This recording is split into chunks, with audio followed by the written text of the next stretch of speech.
Of course, the whole world is watching to see what finally happens tomorrow when America votes for their next president. And today, the final push on the campaign trail from Donald Trump and Hillary Clinton. On the final day of campaigning, Hillary Clinton and Donald Trump hitting the trail at breakneck speed and focused on key battlegrounds.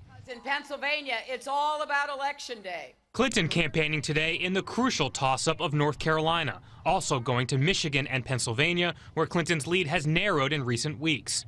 President Obama, one of Clinton's biggest assets on the trail, appearing in Michigan and North Carolina before joining Hillary Clinton, former President Bill Clinton, and the First Lady for a Philadelphia rally. This is the last day of our campaign. Who would have believed this? Trump hitting 5 states today. He'll be in Pennsylvania and Michigan, also Florida, North Carolina, and New Hampshire.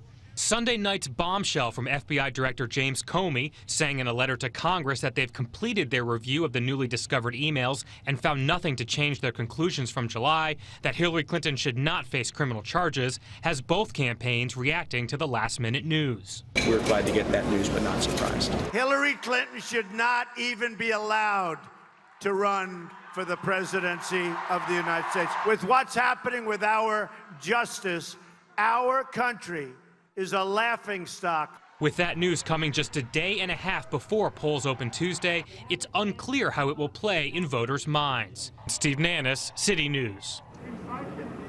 Now, the campaign has been a firestorm from the beginning, and it finally comes to a close tomorrow. And some Americans fear that that division will only intensify no matter who becomes president. To me personally, I'm terrified. I'm just absolutely terrified of what's going to happen next. Boston-born Cameron Wathy has been watching the U.S. campaign closely from his Toronto home.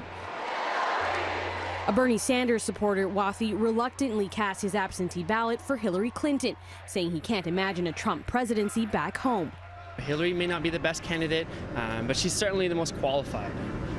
While Trump, on the other hand, he's terrifying. I mean, he's sexist, he's racist, he's egotistical, he hasn't paid his taxes in 19 years. I mean, how are we going to elect a president like that?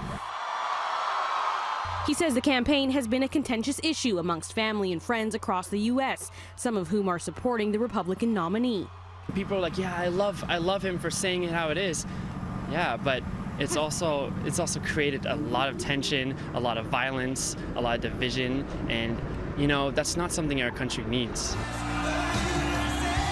Across the border, it's exactly that kind of divisive rhetoric that could cost Trump the Latino vote.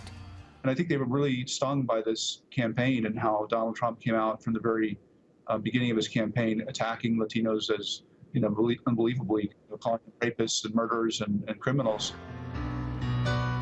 The head of the League of United Latin American Citizens says a Clinton win may be just what the Republican Party needs to rethink how they engage Latino voters next time around. We want to see a landslide victory so that people say, you know what, we're never going to do that again. There are going to be divisions that are hard to heal. You've got to remember that there are people in the United States who have been told that the winner on the other side has rigged it. That's exactly why some Muslim Americans are bracing for impact, no matter what the outcome Tuesday. I think Muslims are just, in general, really exhausted. They want this election over. Tariq El-Masidi, an activist in the Muslim American community, says he fears Trump supporters may take matters into their own hands if their candidate loses. If we hadn't seen this huge spike over the past year, or whenever Donald Trump has made an inflammatory remark, then yes, you could have called it paranoia. But the fact that we've seen 180 attacks against Muslims and their institutions since the election season began, then I think it's only wise that we be vigilant against potential anti-Muslim extremists. We'll find out tomorrow who Americans finally elect as their president, and CNN does have a poll that has Clinton in the lead, albeit it's a tight one, just 4 points.